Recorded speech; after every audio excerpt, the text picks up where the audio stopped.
Senior citizen बन करके घूम रहे हैं उनका क्या है, वो सड़क में अभी धक्के ही खाते रहे हैं। आपने आयुष्मान वाला दिल्ली में क्यों नहीं लागू होने दिया? ये क्या अंधेर नगरी चौपट राजा वाली कहानी चल रही है? हमको तो ये समझ ही नहीं आ रहा है कि इसमें खेल कौन सा चल रहा है। इन्हीं मोदी जी की भतीजी का पर्स चोरी होता है, 4 घंटे के अंदर वो पर्स मिल जाता है क्योंकि उसके पीछे जैक था मोदी जी। हम लोग बहुत दुखी हैं, लेकिन सुनने वाला कोई नहीं। ये तो अब किसी पर बिलीव ही नहीं है, कोई भरोसा नहीं है कि कोई भी एक आम इंसान जो है कहीं पर भी सुरक्षित है। और मैं चूंकि मेरा पैसा और मेरा पर्स गया, मैं इतनी उस समय पे फ्रेड अप हो गई और इतनी मैं परेशान हो चुकी थी।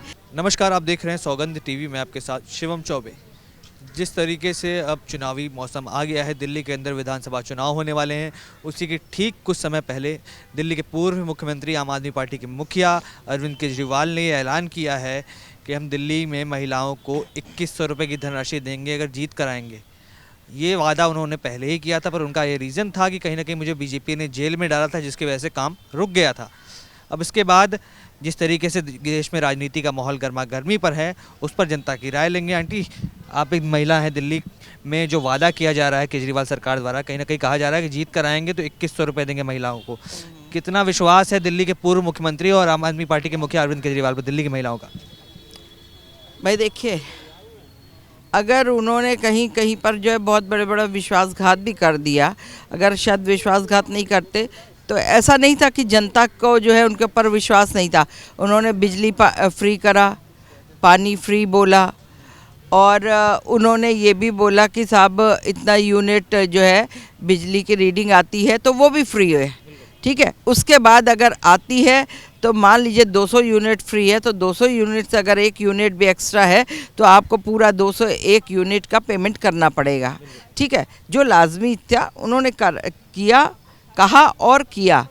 लेकिन उसके बाद में जो है 5 सालों तक आप जो सीनियर सिटीज़न हम जैसे सफ़रर होते रहे, हम लोगों का जो है कहीं पर भी नहीं वो हुआ कि जो है हम लोगों का सीनियर सिटीज़न का जो है पेंशन बन जाती, और हम लोगों को पेंशन जिसकी इनकम ऑफ रिसोर्सेज 0 है, एक भी नहीं है, जिसके घर में कोई कमाने वाला ही नहीं है, कोई इंसान ही नहीं है, सिर्फ दीवारें रहती हों और दीवारों के साथ वो सीनियर सिटीज़न अकेला रहता हो, है वो कहाँ से लाएगा अपना खर्चा? जिसका जो अर्निंग ऑफ रिसोर्सेज अगर किसी के पेरेंट्स रहे हों और वो भी अब इस दुनिया में नहीं रहे, आप ये सोचिए कि उसका क्या होगा। वो तो तिल तिल करके दवाओं के लिए भी मरेगा, भूखा तो मरेगा ही मरेगा। एक वादा और किया उन्होंने कि उन्होंने संजीवनी योजना लागू की है। जैसे आयुष्मान भारत था, भारत सरकार की योजना थी, उसको दिल्ली में लागू नहीं किया गया था, पर उसके बदले संजीवनी योजना लागू की गई है और बोला गया है जो सीनियर सिटीजन्स हैं उनका इलाज मुफ्त होगा, चाहे जितने का भी इलाज हो, प्राइवेट में हो सरकारी में, वो मुफ्त कराएंगे। एक ये फ़ायदा दिया, महिलाओं को वादा करते हैं। दूसरा वादा किया 2100 रुपये का। तीसरा एज बार क्या है उसमें? 60 साल से ऊपर की महिलाओं का। 60 साल से ऊपर की है या 70 साल वालों का करा गया है? तो जो 60 साल से जो सीनियर सिटीज़न बन करके घूम रहे हैं उनका क्या है, वो सड़क में अभी धक्के ही खाते रहे हैं। उनको ट्रीटमेंट के नाम पे 0। आपने आयुष्मान वाला दिल्ली में क्यों नहीं लागू होने दिया? उस पर 0 है। आपने और कुछ पे क्यों नहीं लागू होने दिया? अब रही बात आप महिलाओं के लिए क्या कर रहे हो? महिलाओं की रक्षा सुरक्षा, कौन सी रक्षा और सुरक्षा हो रही? महिलाओं का आज भी रेप हो रहा है, महिलाएं आज भी बच्चियां हों चाहे बड़े हों आज भी उठाई जा रही हैं, और आज भी जो है वो गैंग पूरा काम अपना कर रहा है। कोई न रक्षा है न सुरक्षा है। ज़्यादा दूर की मैं बात नहीं करती हूँ। मैं अभी रिसेंटली 8 दिसंबर की बात कर रही हूँ। 8 दिसंबर को मैं तालकटोरा स्टेडियम गई। SRM का एक मेडिटेशन का कार्यक्रम था, हार्डली उसमें 100 लोग रहे होंगे, सबकी डिस्टेंस पे चेयर लगी थी, सब कुछ था। हमारा वहाँ पर हमारे को भी बुलाया था, हम भी गए थे। वहाँ पर से मेडिटेशन से जब हम बाहर निकलते तब तक मेरे पास पैसा था। मेरा एक पर्स के अंदर एक और पर्स था जो ऐसे हम टांग करके, छोटा सा पर्स था, इतना बड़ा, वो चलते थे, वो पर्स के अंदर ही पड़ा हुआ था। और मैं वहाँ से रोड क्रॉस करती हूँ, स्टैंड तक आती हूँ, स्टैंड में आते ही मेरा पैसा निकल जाता है। और जब मैं, ये तो गनीमत कहिए कि मेरा मोबाइल ये बड़े वाले पर्स में कोने में पड़ा हुआ था, जो मोबाइल मेरा बच गया, नहीं तो मेरा वो भी चला गया होता। उसके बाद में मैंने जो है 100 नंबर कॉल किया, 100 नंबर कोई रिस्पॉन्स ही नहीं, साइलेंट कॉल बार बार जा रही थी। फिर मैंने 112 कॉल किया, 112 कॉल करने पे पुलिस आई, 1 मिनट में आई, नॉर्थ एवेन्यू से आई। अच्छा, वहाँ से उन्होंने क्या किया, मेरे को पहले लेके सर्च किया, कहाँ से कहाँ आप आई, कहाँ गई, कैसे हुआ, कैसे, और जो है कहाँ से। मैं बार बार उनको कह रही हूँ कि यहाँ पे से स्टैंड से मेरा पैसा निकला है, और निकालने वाला बगल में एक बंदा बैठा था, उसने मेरे पर्स के ऊपर ऐसे करके अपना स्वेटर डाला है और उसके बाद पार हुआ। मैंने उसको थोड़ी सी बेल्ट भी देखी, लेकिन मैं ऐसे नहीं पकड़ सकती थी। मैंने ये सोचा भाई इसका होगा बंदे का कुछ, तो इसलिए मैंने जो है कोई वो नहीं करा। लेकिन मैं बार बार कह रही हूँ मुझे ये आदमी है, ये आदमी, इस पर मुझे शक है, लेकिन उतने में गाड़ी आगे निकाल दी जाती थी। ठीक है जी, और हम तो ऐसे नहीं पकड़ सकते। अरे आप अभी शरीफ इंसान हो तो आप लोग मिनट में पकड़ लोगे, तब तो बिना शक की बुनियाद पे पकड़ लोगे।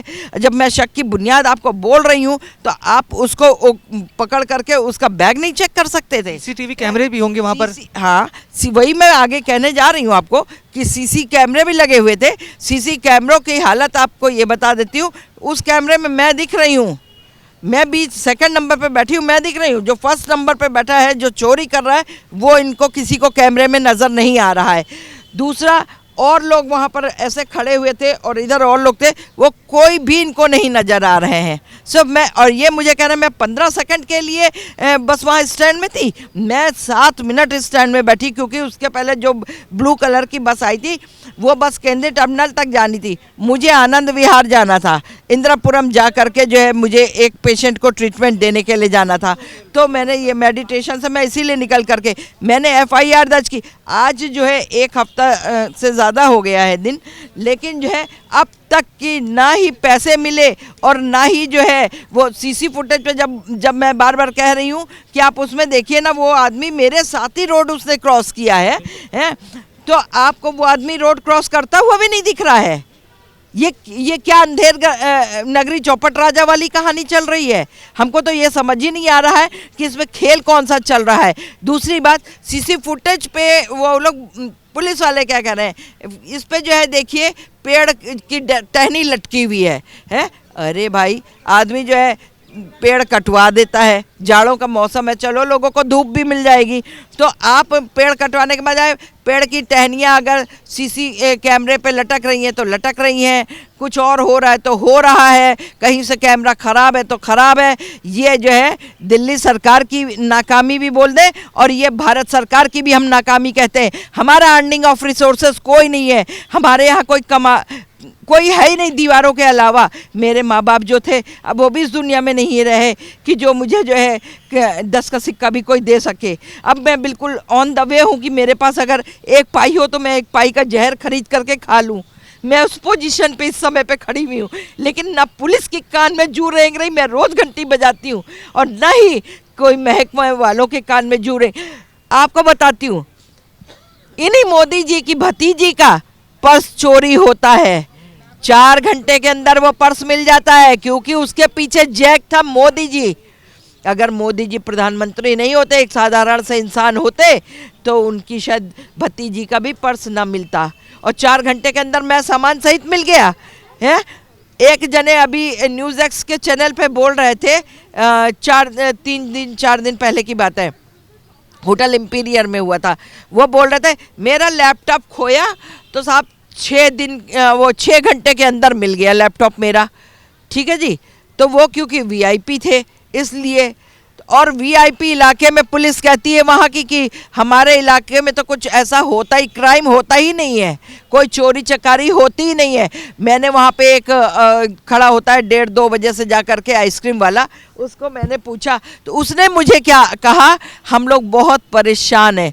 एक शॉपकीपर है वहाँ पे, एक छोटी सी दुकान भी है, MCD की होगी, उस शॉपकीपर ने भी मेरे को बोला कि हम क्या बताएं कि यहाँ पे क्या क्या चीज़ें नहीं होती हैं, हम लोग बहुत दुखी हैं। लेकिन सुनने वाला कोई नहीं, लोगों के सामान बहुत चोरी होते हैं, लोग जो है थाने तक जा कर के कहते नहीं हैं, FIR दर्ज नहीं कराते हैं। और जो लोग कराते हैं उनको यही आंसरिंग कर दिया जाता है। कहीं ना कहीं इसमें आप कानून व्यवस्था की एक चूक बता रही हैं और कहीं ना कहीं दिल्ली सरकार को भी इस बात पे जिम्मेदार ठहरा रही है कि सीसीटीवी कैमरे जो हैं अगर वो सही जगह लगाए जाते तो कहीं ना कहीं इस जो प्रकरण में वो दोषी है उसको पकड़ने में आसानी होती। पर क्या लगता है जब देश की आम नागरिक, जैसे आपने बताया कि मोदी जी की भतीजी का पर्स चोरी हुआ था, पूरी दिल्ली पुलिस लग गई थी और पर्स ढूंढ के निकाला था, तो आम आदमी की सुनवाई आखिर करेगा कौन? ना तो भारत सरकार पे भरोसा रह गया, ना तो दिल्ली सरकार पे रह गया।